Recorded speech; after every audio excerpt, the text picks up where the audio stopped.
Hello, everyone. Welcome back to Getting to Know You. This week's guest is June Wessa. June is St. Catherine's parishioner, longtime St. Catherine's parishioner. From my understanding, totally integral to the operating of this parish. Really important. Her whole family is critical to St. Catherine's and how everything moves there. June and I also know each other from even before that because she has worked in ministry and we had been colleagues at one point way back in the day. She knows my mom a little better, but we'll get into that. So June, how are you? I'm well, thank you. How about yourself? I'm very good. Thanks for saying yes to this. Mm-hmm.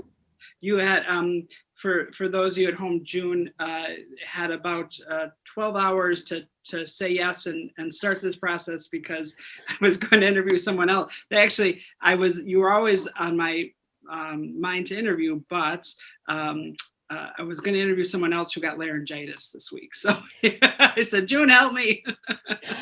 I just almost burst into song because I kept thinking about you were always on my mind. Don't Okay, sing it that's before it. we don't have the copyright to that song. For those people that don't know you, can you tell us a little bit about you? You've got a long storied history in ministry and at St. Catherine's Parish. Yes. Well, I'm not from Wisconsin. I'm from Georgia. I was born in Georgia, and I always like to say that the testimony to strong Southern uh, belle is that my mother not only married a Yankee, she married a Catholic Yankee. And and that's saying something. So anyway, I grew up until I was about 10 or 11 in Atlanta with all my cousins and so on. Wow. And then we moved and we kind of bounced around for a little bit, but we were always Catholic and always, that was important to my dad that I was always in a Catholic school. So we bounced around but I was always at a Catholic school. And so, uh, in my ripe old age, the thing that little girls could aspire to be were nuns. It's the best you could be. And so when I was 14, I realized that I wanted to. I'd known it for a while, so I entered a religious community. Oh, you did? And yes, I did. I'm an ex nun, and it was the Sisters Servants of the Holy Spirit. And so I was with them for 10 years. And then I got kicked out, but that's another story. Where were they located? In Techney, Illinois. So it's just down the road outside of Chicago. Okay. Okay. Where their mother house is. And they're international community. They're all over the world. At some point, I don't know how many there are now, but there were, at least 5,000 of them. Wow. And at one point, if you were a member of that community, there was not another nun in the entire world that had your exact name.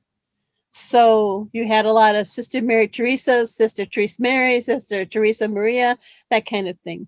But, and then they also gave you the name. And I was a little bit concerned because it was a German order. And there was a sister in our community that was Sister Redegundis. And I thought, what name are they going to give me? And? But I lucked out and got an American name. So that was fine. And like I said, it was Judith Marie. Judith Marie. That's yes. Beautiful. So I thought I had interpreted it to mean that it was praising God through Mary, because of Mary part. Well, anyway, so I was there in the community, and then I left after they said I couldn't stay there anymore. And then I came back here, and actually, I went home to my parents. And then eventually I made it up here to Milwaukee. And I was married to another person, and for 4.5 years, I think it was. And then we were divorced because in living together, he discovered that he was gay. And so that was a very painful period for both he and I. Wow. And I've always kind of been a little angry at the culture and church because this poor man, who was a good, decent person and very brilliant, had to hide who he was for the first almost 30 years of his life until he could actually acknowledge, that he was gay. Wow. So anyway, so we were divorced. I received a church annulment, and then we also had a child, but the child died. So this was a very dark year for me. Oh my goodness. Uh, I lost my job because I worked in the church, and I lost my job and I lost my marriage, and the son, of course. And then, but if Benjamin, who was my son, if he hadn't died, I wouldn't have met Mike, my husband. Mm. And so I consider Mike to be a blessing from my son Benjamin. And then I've had 5 pregnancies altogether, 2 live births, and 3 uh, deaths. And if each child that died had not died, then I would, if Joy had not died, I wouldn't have had Jessica. Mm. And if Andrew hadn't died, I wouldn't have had Elizabeth. So what I've come to learn is that out of every grief has come a blessing. Yeah. So that's Beautiful. kind of my faith. That's a beautiful perspective. How there's so much to unpack here. Oh, yes. How did you meet Mike? At St. Joe's Hospital, actually, I used to be able to sing and play guitar, and so I would go over there and help out at the chapel there when they had mass. Yeah. And Mike was beginning to he was taking clinical pastoral experience, and so he was there for mass one day, and then we kind of met, and I could tell he was a seminarian. And we just kind of hit it off, and How I could was actually, how could you tell? well, because he just had this aura, you know. And I was actually going to save him for my sister-in-law because he's younger than I am, but my sister-in-law was going home a lot, and so by the time came around, he already liked me. So Hmm. I'd finally said, no, you get Mike. So I said, okay. So we've been married for almost 42 years. And we were married at St. Catherine's. His parents were married at St. Catherine's. Our children were married at St. Catherine's. So we are 3 generations at the parish here. Makes us sound really like we're anchor people, but mostly it's Mike right now because he's a really good maintenance person. Oh, I know. He does all kinds of good things for the parish. Yeah, no, including changing light bulbs and I mean, Unplugging toilets, yeah. essential things. I'm sure. I just do the theological stuff. He does the practical stuff. What a great balance. If it's okay with you, I'd like to go back to your pregnancies just for a second. That you have such a incredible perspective on that right now. But going through that must have been, with all of those situations, must have been so challenging.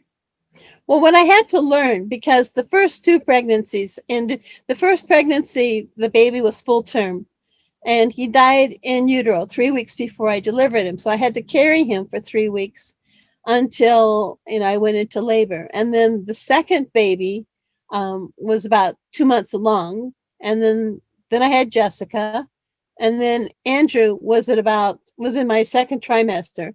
So I lost a baby full term at the beginning and in the middle, and then in between I had Jessica and Elizabeth. And what I had to learn with each pregnancy was I had to learn to stop thinking, when is this baby going to die, and start believing, when is this baby going to be born. How were you able to do that? Faith. Plus, I had met one of the chaplains at St. Joe's Hospital, and he was a great comfort. He really helped me to grieve and to hold on to hope. Hmm.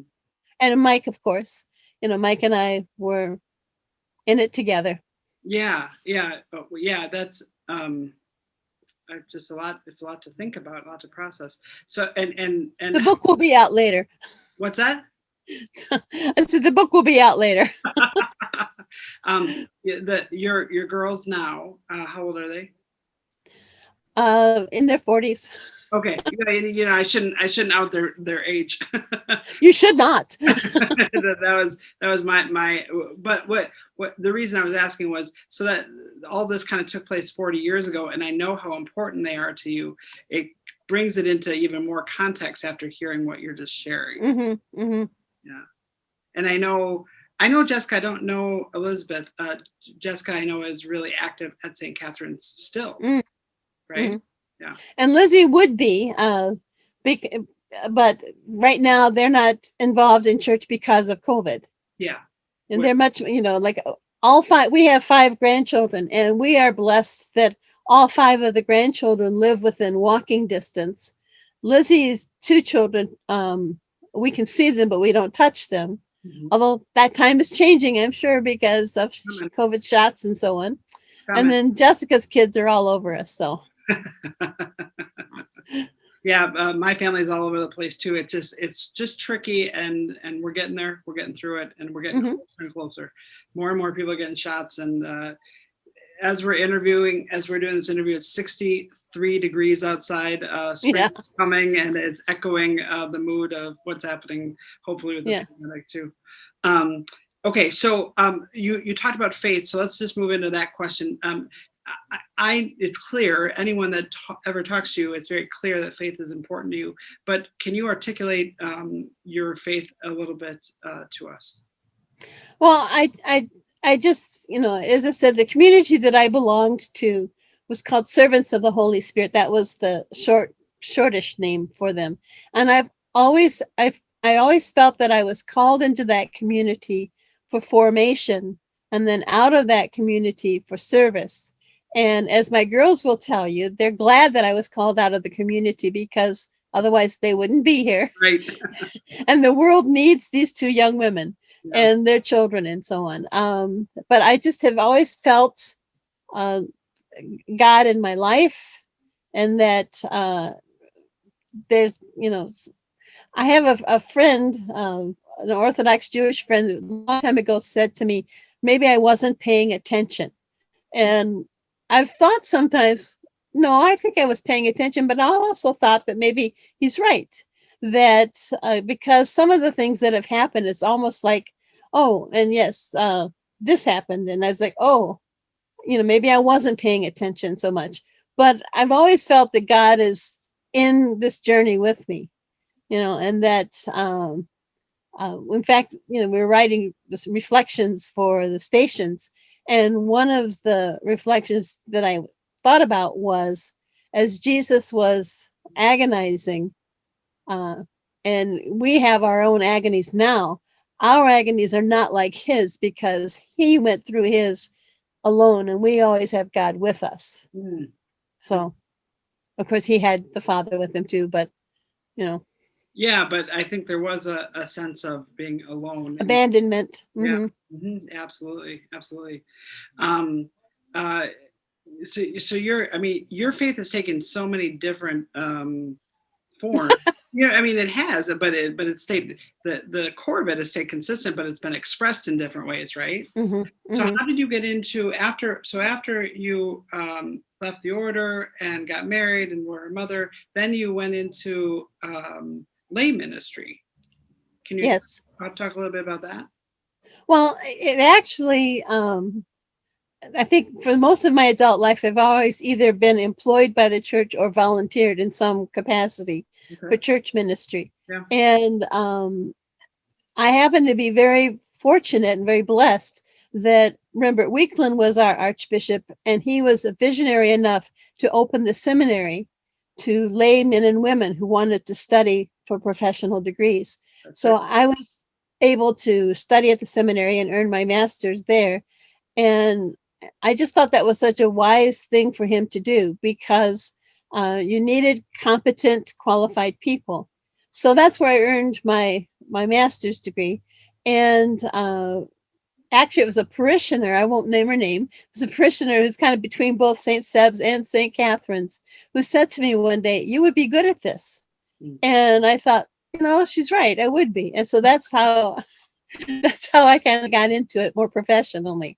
So And it was just someone that like suggested it to you, and you said, "Yes, I'll take on that call." well, I was already volunteering, and then yeah, so, and it was kind of the combination of her saying, you're good at this, with the opportunity of being able to earn the masters. And then, as I said, Father Jim Voidick was the pastor at the time when he hired me to be the DRE at St. Catherine's. And at that point, I didn't have my master's. And he was a little concerned because, everybody like your mom and so on, are all walking around with these masters and doctorates and so on.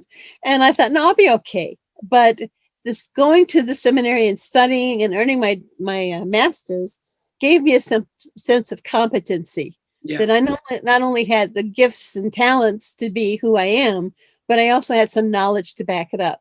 Yeah. I was in some of the last classes at St. Francis Seminary. I didn't graduate from there, but both my wife Lisa and I took classes there, and we talked about that time like it was so blessed. It was just such a wonderful environment and collaborative, and just a blessing to us. And we do. We're sad that other people can't have that opportunity right now, but we're grateful to have had that. But you're right; it gives you confidence in probably what you, in some ways, know inside already, but it kind of often gives you the language or whatever you need to share it with other people. So you were a DRE at St. Catherine's for how long? I think, I don't know, 4 or 5 years maybe. Okay. And then I offered the opportunity to work out at St. John Newman in Waukesha as their pastoral associate. And so I was there, I think, for about 12 years. And what kind of work did you do as pastoral associate? Well, a pastoral associate is a generalist title. You do whatever the parish needs. Right. And so you're working, like what I like to say is you're working hand in glove with the pastor. And if you can't work with the pastor, then the question becomes, why are you there? So I had 3 pastors that I worked with, that 3 different personalities that were very good and very different. And we, the first pastor that hired me really wanted to get the position established because he was losing an associate pastor. He was losing a priest. And so that really was good. And then the next priest that came was, I call him the Babysitter Priest, because he was a retired priest that came out of retirement. He thought for 6 weeks, and it ended up being for a full year. And he had never been in a parish as large as that parish, or never had a staff, as and our staff was nothing compared to some of the other parishes. But he just had never had that kind of thing, and he'd never had a woman, work before. And we had one conversation where we were going to be doing a presentation, and he said, "I think I should do the theology. Don't you?" And I said, "Why?" Yeah. And he said, "Well, I have more of it, don't I?" And I said, "Do you?" And he just had never, he just never had that opportunity. Yeah. And so then he said, "Okay, kiddo, you can do it." And I thought, well, thanks, Father. So anyway, after the presentation, he was just ecstatic because he'd never been exposed to someone who had the same kind of training, and he didn't have a degree in theology. His was in psychology or something. I forgot now what it was, but it just was exciting for him to have someone that he could work with, Yeah. And so we worked very well together. So, I mean, it's a great point. Talk about, from your perspective, the feminine contribution to ministry and why it's so important. Well, the one example, for example, a woman brings different gifts, different experiences. I mean, no pastor, no priest has ever given birth. No priest has ever lost a child. Not that I know. And we ministered together, in that. And there was one family I'm thinking of where they, the wife was married to a fine man, and then one day she came home and realized that, whether she realized he was gay or bisexual or what, she had to work through that. And I could talk with her about that. What's it like, and so on. Or people losing babies, that we could sit there and talk about that. Or how do you work with, uh, you know, can men and women work effectively together without having to be sexual partners or have that tension? And the answer is yes. Mhm. If you're both professional and you're there for the right reasons. Yeah, you're absolutely right though about the relatable. I mean, it's so interesting that I didn't think about when you shared about your first marriage or even about the loss of your children. When you were sharing that, I thought, oh wow, I'm learning something new about you. But here, even in a few minutes later, you're talking about how you were able to apply that in your own ministry, and I'm Hmm. sure you were incredibly helpful to the people that you were ministering to. Well, I hope so. Yeah, They well. ended up leaving the church, but you know, I'm sure you were helpful to them as people. coming to that discernment. Yeah, yeah. Well, there's a relatability to with someone that has gone through something before, Hmm. and that, And I share the fact that I was also married the first time because women in church ministry, even as progressive as we have been in this archdiocese, um, in general, because most of the power is invested in ordination. And so, people have perception that unless you're ordained, you don't have any authority, you don't have any power. And I was able to say to people, if they ask, if they cared to know, no, I'm married. I have been divorced. I have been known a homosexual man, and so on and so forth. And I'm still look at what I'm able to do in the church. yeah, So it just depends on what, how you can give witness. yeah. Absolutely, absolutely. I think there's a lot of wisdom in what you're saying. Um, Tell me about your relationship and role, how you see your contribution to St. Catherine's now. Well, mostly, like I say, I let Mike work. He goes down and keeps the building from falling down. I just, um, I think it's more of, I offer what I can do. I like to talk to people about the theology of something. Yeah, How could we do this? I told you my joke about the stations is that stations is not a traditional prayer that I have often prayed, but it is a prayer that I enjoy, and it is a traditional prayer of our church. And so I wanted to find a way that we could invite other people to come to church in a safe way and experience a traditional prayer with perhaps a new perspective. So what we're able to do at St. Catherine's is we have, I think it's 4 different visual displays now. We have the ones that are carved in the walls. Then we have the Maryknoll ones, which are very powerful images of poverty and throughout the world. We have ones by the artist Ted DeGrazia, who is a Southwest artist, and then we have ones that are just a study of the hands of Christ. It's by an artist by the name of John Andrews, I think. And so they're all displayed at church now, so that when people come, they have a chance to walk the stations and to look at them from a different perspective and perhaps get a different insight or support through art. And so that's just some little thing that I'm able, to offer. yeah. I was just at St. Catherine's this morning, and I walked around looking at the different depictions of the stations, and they were so beautiful and so moving, and in such different ways. The Maryknoll ones invoked a certain emotion, and the Gracia ones, you know, provoked different emotions, and it was beautiful. And if you haven't been at St. Catherine's lately, that was all you. You said to me last fall. You said, "This is what I'm thinking that would be a nice thing to do during the season of Lent, each week to reflect on a different image of the Passion and the Stations." And it has been. So it's very beautiful. So thank you for. No, thanks. Yeah, thank you for offering that. But the other reason I bring it up is because you've been thinking about it for a long time. It's clear. That's right. It's clear that you like that this is your home, and this is something that you think about a lot, and think, how can I be of service to the people that are a part of this community. So I'm sure, I know people appreciate that, but I wanted to mention that too. Well, thank you. Tell me about your hopes for the future, whether it's specifically to St. Catherine's Parish or for our greater world. What do you hope for? Well, for St. Catherine's, one of the reasons that Mike and I have been at St. Catherine's, and our children, they consider it home.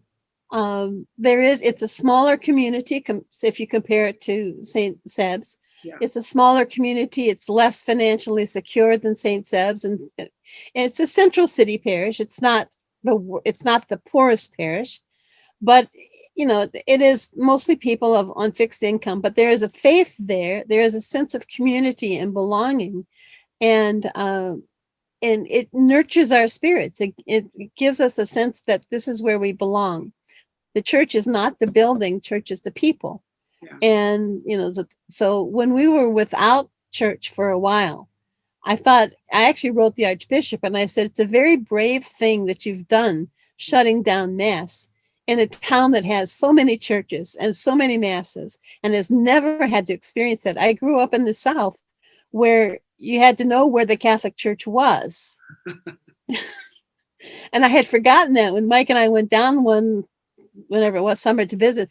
We had to find the Catholic Church, and we forgot that, or Mike didn't know that. And oh yeah, that's right. It's not a Catholic church on every block, kind of thing. Yeah. And so I think maybe being without Mass for a while has given people a different appreciation for what we have had. Yeah. And then I had to write the Archbishop another letter when he said, all you people that are staying away, come back now. COVID is no longer a real reason. It's been tricky. I mean, it's challenging to know when is it safe, when is it comfortable to come back. And I think as Catholics, we're really wrestling with that right now. It's gotten really comfortable to not go to church. So should I just keep riding this wave? It's an interesting time in our church, and as we continue to climb out of the pandemic, I think it'll be interesting to see what happens.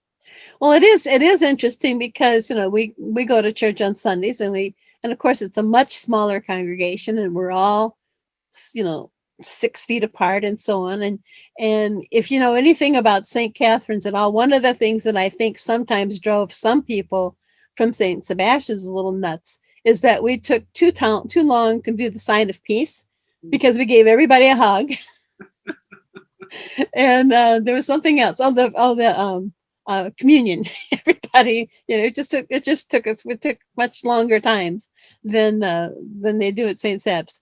And so now it's different for us because, we stand and we turn around and we wave at everybody. It's like, what is it going to be like when we can actually touch again? And we turn around and look, and there are people that are not there.